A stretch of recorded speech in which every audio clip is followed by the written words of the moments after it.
Let's design a book cover in BookCoverly Studio. Over the past 25 years, I have designed over 1,000 book covers for clients using Photoshop. And then in 2007, I created a book cover design software called BookCover Pro, which ran until 2017 when I revamped the software and renamed it BookCoverly. Back in December, I decided to take things in a brand new direction and develop a full-service web studio. So if you don't want to mess around with Photoshop, or maybe you have some valid concerns about Canva's latest copyright issues, this is a place where we can easily design book covers in a safe environment without worry. So today, I'm going to show you how to design this book cover in BookCoverly step by step. Let's get into it. Let's get into the studio, and I will just take you through a quick setup process. We'll give this file a name, and we'll choose paperback full wrap.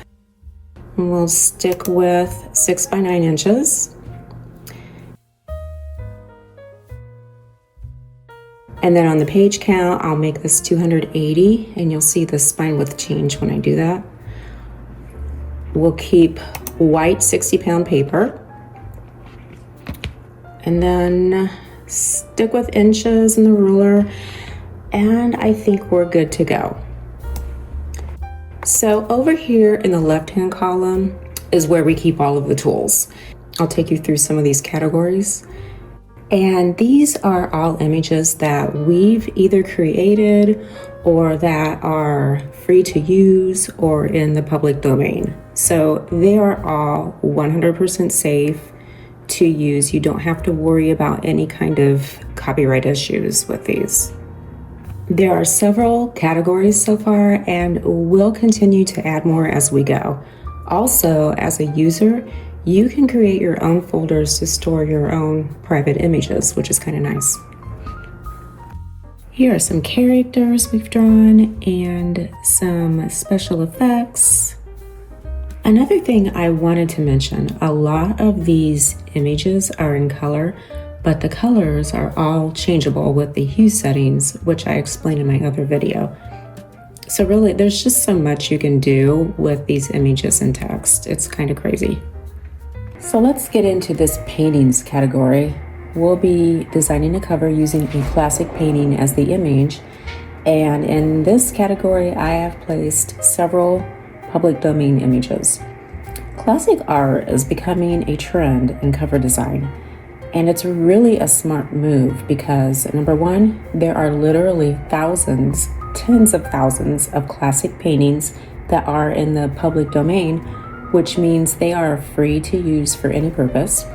And two, they are just so completely cool. If your genre is in women's lit, memoirs, historical fiction, poetry, or even romance, these works of art have incredible impact. And did I mention they're free? I like to use a site called artv.com, and I will leave this link in the description below. This particular painting is called The Awakening by Eugene Deblas, 1893, and I love this one because it's so feminine and delicate. So I thought it would be perfect for this women's literature cover we're doing. In the right-hand panel, you'll see all the different styling properties you can apply for an image. Now I want to change the background color to match the image. So I will select the color picker, and with the eyedropper tool, I'll just pull a color from her gown. Okay, I think I want to duplicate some form of this on the back cover. So I'll select duplicate and I'll flip this horizontally. I'll match it up at the center.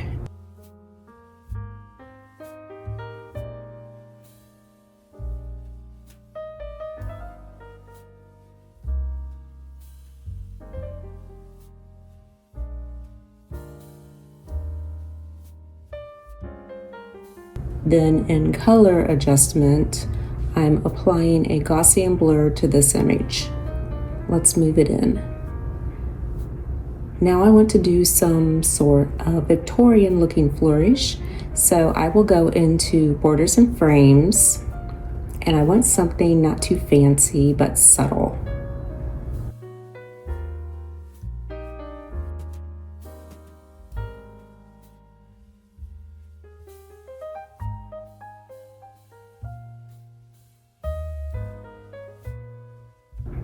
Over here, I will invert the black to white. Then I will take down the opacity so it just blends in better. If you ever have trouble moving the correct layer, just go into the layers area and lock the layers you aren't working with. You can also move the layers up or down. So since I adjusted the proportions of the front image a little, I will redo the back so it matches up better. We'll duplicate and blur just like before.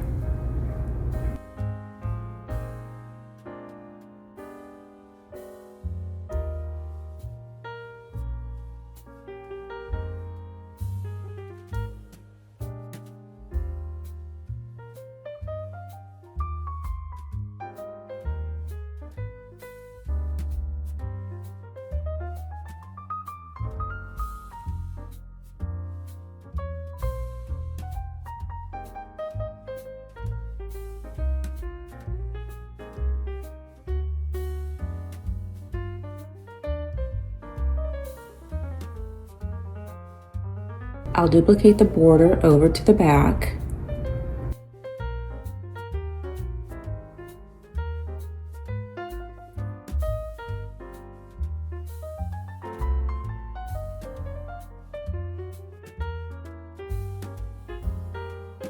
And now we're ready to add text.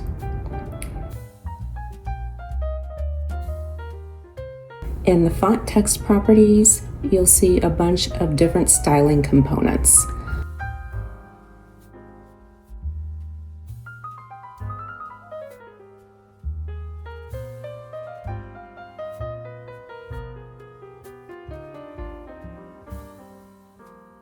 Let's make this larger and flush right.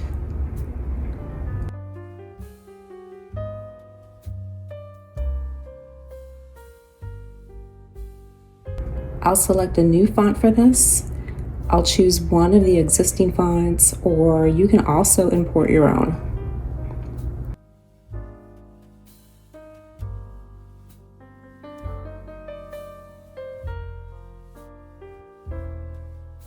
And it took me a minute to decide what I wanted, but this one looks good.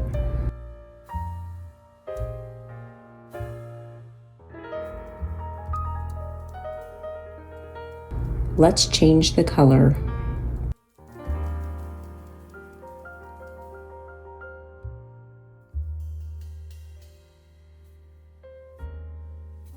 Okay, so I think it needs a pop of light beneath the letters. For this, I'll do a drop shadow, but I will make it lighter.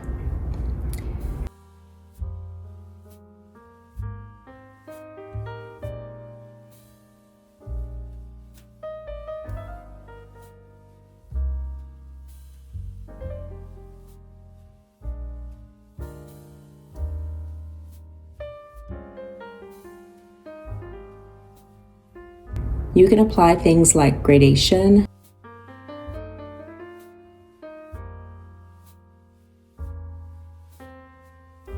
bevel and emboss,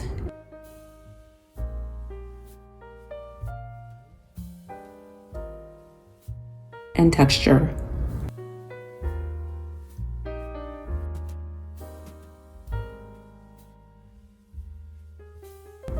Also a stroke, so let's say you don't like the bold version of a font.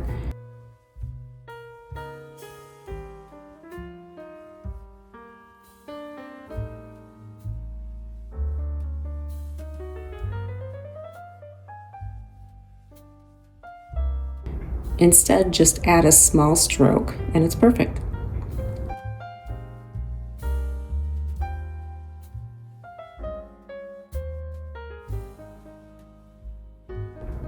Let's work on a subtitle.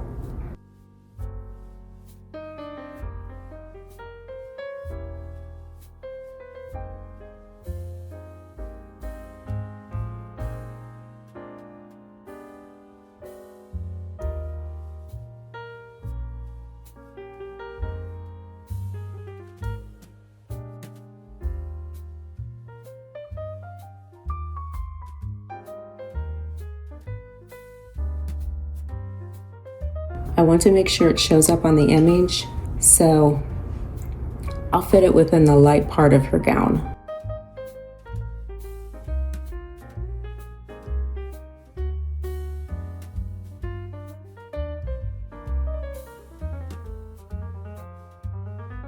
Now I will duplicate the title and make the spine copy, reduce the text, and make it white.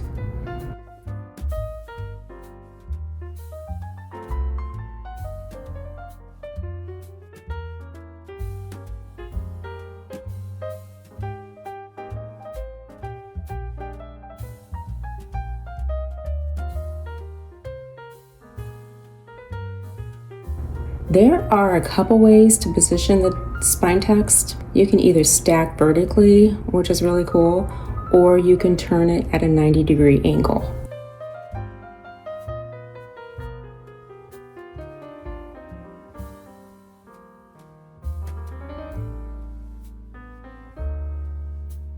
For this, we'll go ahead and rotate it.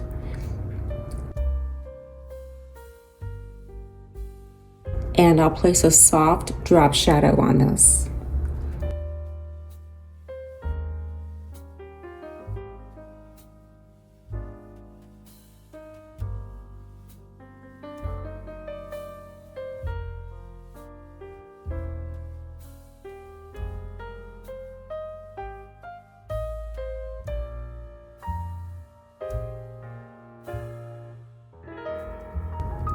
Now let's add the author's name at the bottom.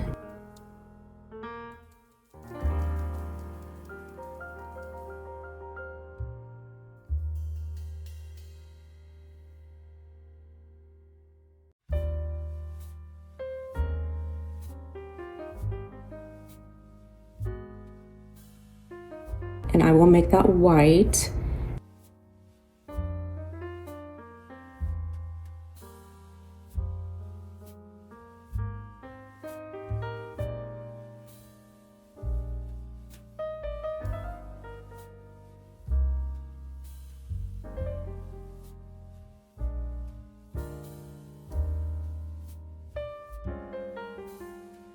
Then let's dupe this for the spine.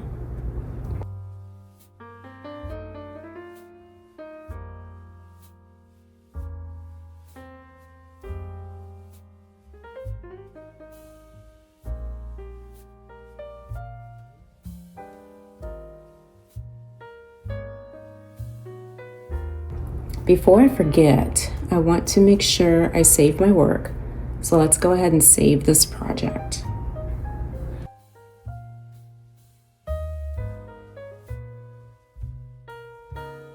Now let's add the back copy.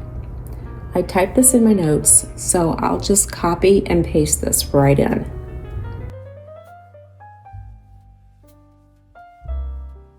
And I divided this into two parts: the top header or teaser copy, and then the body copy. I will place these in and adjust the styling.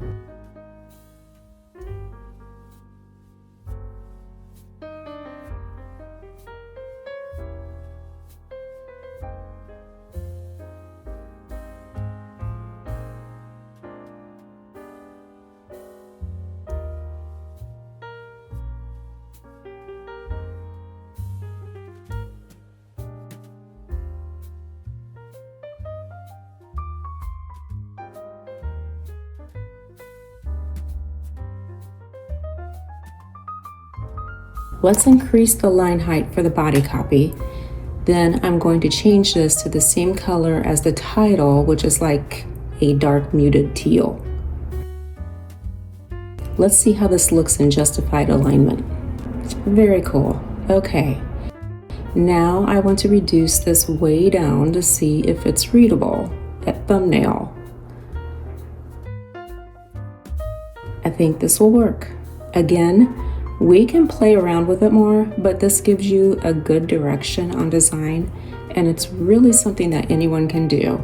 As long as you have a general eye for balance, you can accomplish this with just a few simple elements.